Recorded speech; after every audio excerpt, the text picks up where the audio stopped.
ஒரு மாசம் ஆனாலும் மொறுமொறுப்பு குறையாத மிக்சர் வீட்ல எளிமையான மெத்தட்ல செஞ்சு பாருங்க. குழந்தைங்க ஸ்நாக்ஸ் கேட்டா டக்குன்னு இதை வந்து செஞ்சு கொடுக்கலாம். இதுல வந்து பாத்தீங்கன்னா நிறைய பொருட்கள் வந்து சேர்த்து நல்லா மிக்ஸ் பண்ணி சாப்பிட்டீங்கன்னா அருமையான மிக்சர் வந்து வீட்டிலே எளிமையான மெத்தட்ல செஞ்சு பாருங்க. கண்டிப்பா எல்லாருக்கும் ரொம்ப ரொம்ப பிடிக்கும். ஒரு மாசம் ஆனாலும் மொறுமொறுப்பும் குறையாது. வாங்க ஃப்ரெண்ட்ஸ், இது எப்படி பண்றதுன்னு பார்க்கலாம்.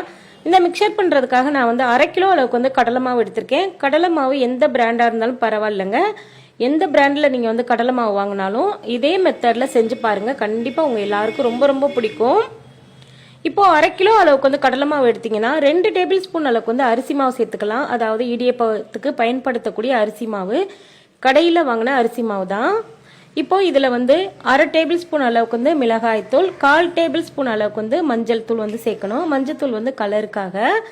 இதில் வந்து 1/2 டேபிள் ஸ்பூன் அளவுக்கு வந்து பார்த்தீங்கன்னா உப்பு சேர்த்துக்கலாம். உப்பு கொஞ்சம் கவனமாக சேர்த்துக்கோங்க. 1/2 மணி நேரத்துக்கு முன்னாடி 1 டேபிள் ஸ்பூன் அளவுக்கு வந்து ஓமத்தை தண்ணியில் ஊற்றி ஊற வச்சுருந்தேன்.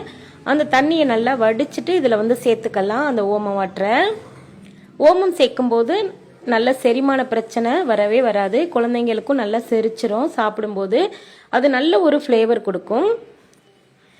இப்போ பார்த்தீங்கன்னா ஓமம் தண்ணியை நல்லா சேர்த்துட்டு நல்லா கலந்து விடுங்க. கலந்து விட்டுட்டு இதில் வந்து கொஞ்சம் கொஞ்சமாக தண்ணி சேர்த்து நல்லா சப்பாத்தி மாவு பதத்துக்கு பிசைஞ்சு எடுத்துடணும். தண்ணியை எடுத்ததுமே கொஞ்சம் கூடுதலாக ஊற்றிட வேண்டாம். கொஞ்சம் கொஞ்சமாக தண்ணியை தெளித்து விட்டு நல்லா டைட்டான மாவாக இருக்கணும். ரொம்ப லூஸாகவும் ஆயிடக்கூடாது. அதே சமயத்தில் ரொம்பவும் டைட்டாக இருக்க வேண்டாம். கரெக்டான பதத்துக்கு இந்த மாதிரி பக்குவத்துக்கு நல்லா பிசைஞ்சு எடுத்துக்கோங்க. இப்போ பார்த்தீங்கன்னா மாவு நல்லா ரெடியாக இருக்குது பாருங்கள். ரெடியானதுமே நம்ம வந்து இதை ஊற விட்டுற வேண்டாம். உடனே வந்து ரெடி பண்ணிடுங்க. இப்போ பார்த்தீங்கன்னா இதுலேருந்து நல்லா ஒரு கொலக்கட்டை சைஸுக்கு உருண்டையை எடுத்து நல்லா உருட்டிட்டு உரலில் வைக்கிறதுக்கு ஏற்ற மாதிரி ரெடி பண்ணிக்கலாம். நான் இன்னைக்கு பார்த்தீங்கன்னா இடியப்பத்துக்கு பயன்படுத்தக்கூடிய உரல் வந்து எடுத்திருக்கேன். இந்த மாதிரி நல்லா ஃபில் பண்ணிட்டு அதுக்கப்புறம் வந்து பார்த்தீங்கன்னா கடாயில் நல்லா பொரிச்சு எடுக்கிறதுக்கு ஏற்ற மாதிரி எண்ணெய் ஊற்றிக்கங்க. எண்ணெய் நல்லா சூடானதுக்கப்புறம் நல்லா பிழிஞ்சு விட்டுருங்க. இந்த மாதிரி நல்லா ரவுண்டாக சுற்றுனீங்கன்னா அழகான மிக்சர் வந்து ரெடியாக இருக்கும். இந்த மாதிரி ரவுண்டாக சுத்த வராதவங்க சும்மா அப்படியே விட பிழிஞ்சு விட்டுக்கலாம். அதை வந்து நம்ம உடைச்சு தான் சேர்க்க போகிறோம். இப்போ பார்த்தீங்கன்னா ஒரு செகண்ட்லேயே நமக்கு வந்து ரெடி ஆயிரும். 2 சைடும் திருப்பி திருப்பி விட்டிங்கன்னா டக்குன்னு அருமையான மொறுமொறுப்பான மிக்சர் வந்து ரெடி ஆயிடுச்சுங்க. கண்டிப்பாக இந்த பக்குவத்தில் மட்டும் செஞ்சு பாருங்க. அடித்து சொல்கிறேங்க, டேஸ்ட்டு பிரமாதமாக இருக்கும். அதே சமயத்தில் ஒரு மாதம் ஆனாலும் கொஞ்சம் கூட மொறுமொறுப்பு குறையவே குறையாதுங்க. கண்டிப்பா ட்ரை பண்ணுங்க. ஒரு கொலக்கட்டை சைஸ்ல மட்டும் நான் வந்து உருண்டையை எடுத்து வச்சிருந்தேன். இந்த மாதிரி நல்லா தண்ணி விட்டு நல்லா பூந்தி பொரிக்கிறதுக்கு ஏற்ற மாதிரி தண்ணியா நல்லா கரைச்சி விட்டுக்கோங்க. அதே மாவுல தான் நம்ம வந்து ரெடி பண்ணிட்டு இருக்கோம். மிக்சருக்கு எந்த மாவு பயன்படுத்துகிறோமோ அதுலேருந்து ஒரு கொலக்கட்டை சைஸ் உருண்டையை எடுத்து இந்த மாதிரி தண்ணி விட்டு கரைச்சி இந்த மாதிரி பூந்தியா பொரிச்சு எடுத்துருங்க. மிக்சர்ல வந்து பூந்தி கிடக்குள்ளையா அந்த மாதிரி. இப்போ பூந்தி வந்து நல்லா பாருங்கள் எவ்வளோ குண்டு குண்டாக அழகாக கரெக்டான ஒரு ஷேப்பில் இருக்குது. இப்போ நம்ம வந்து பூந்தியை பொரித்து எடுத்துட்டு நல்லா இந்த மாதிரி ஒரு ஸ்டீல் வடிகட்டி வச்சு அதில் வந்து நான் அவல் வந்து சேர்க்க போகிறேன். நீங்கள் வந்து சிகப்பு அவல் சேர்த்துக்கலாம். நான் இன்னைக்கு தட்டை வெள்ளை அவல் வந்து சேர்த்துருக்கேன். இது வந்து பார்த்தீங்கன்னா அவல் வந்து 50 கிராம் அளவுக்கு வந்து அவலை வந்து நல்லா எண்ணெயில் பொரித்து எடுத்துக்கலாம். நல்லா மொறுமொறுப்பாக இருக்கும் சாப்பிடும்போது. அதுக்கப்புறம் வந்து பார்த்தீங்கன்னா வேர்க்கடலை 100 கிராம் அளவுக்கு வந்து வேர்க்கடலையை நல்லா பொரிச்சு எடுத்துக்கலாம் எண்ணெயில். இந்த மாதிரி நல்லா கலர் செவந்து வந்ததுக்கப்புறம் எடுத்துட்டு நான் வந்து பார்த்தீங்கன்னா 10 பல்லு பூண்டை வந்து நல்லா இடிச்சிட்டு சேர்த்துருக்கேன். இடிச்சிட்டு சேர்க்கும் போது நல்ல ஒரு ஃப்ளேவர் கொடுக்கும். இப்போ பார்த்தீங்கன்னா பூண்டோடைய கலர் நல்லா முழுமையாக மாறினதுக்கப்புறம் எடுத்துருங்க. 4 கொத்து கருவேப்பிலையை எண்ணெயில் போட்டு பொரிச்சு எடுத்துக்கலாம்.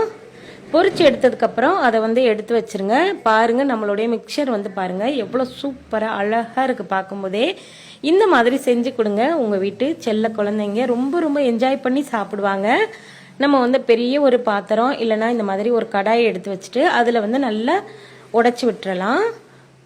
உடைச்சி விடும்போதே இதோடைய பக்கம் உங்களுக்கு கண்டிப்பாக உங்களுக்கு தெரியும். நல்லா உடைச்சி விட்டதுக்கப்புறம் இதில் வந்து அவல் வந்து சேர்த்துக்கலாம். எண்ணெயில் போட்டு நல்லா பொரிச்சு எடுத்து அவல் வந்து சேர்த்துக்கலாம். இந்த மாதிரி நல்லா மொறுமொறுப்பாக இருக்கணும். அவல் சேர்த்ததுக்கப்புறம் இதில் வந்து பார்த்தீங்கன்னா பூந்தி வந்து சேர்த்துக்கலாம். பூந்தியை பாருங்கள், உங்களுக்கு பார்க்கும்போதே எவ்வளோ நல்ல மொறுமொறுப்பாக இருக்குது கார பூந்தி. அதுக்கப்புறம் வந்து பார்த்தீங்கன்னா நான் வந்து முந்திரி பருப்பை வந்து வறுத்து வச்சுருக்கேன். நல்ல ஒரு கைப்பிடி அளவுக்கு வந்து முந்திரி பருப்பு சேர்க்கும் போது நல்ல ஒரு ரிச்சான டேஸ்ட் கொடுக்கும் உங்களுக்கு. வறுத்த பூண்டு, அதுக்கப்புறம் வேர்க்கடலை, இது கூட நல்ல மொறுமொறுப்பாக வறுத்த கருவேப்பிலை சேர்க்கும் போதெல்லாம் பார்த்தீங்கன்னா ரொம்ப ரொம்ப வாசனையாக இருக்கும். இது கூட 1/2 டீஸ்பூன் அளவுக்கு வந்து பெருங்காயத்தூள் வந்து சேர்த்துக்கலாம்.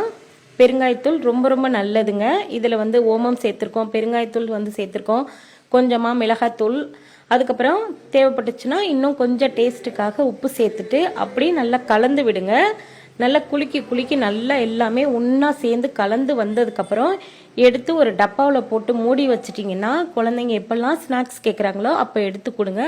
செம்ம டேஸ்டான நல்ல மொறுமொறுப்பான மிக்சர் வந்து ரெடி ஆயிடுச்சுங்க. தேங்க்யூ.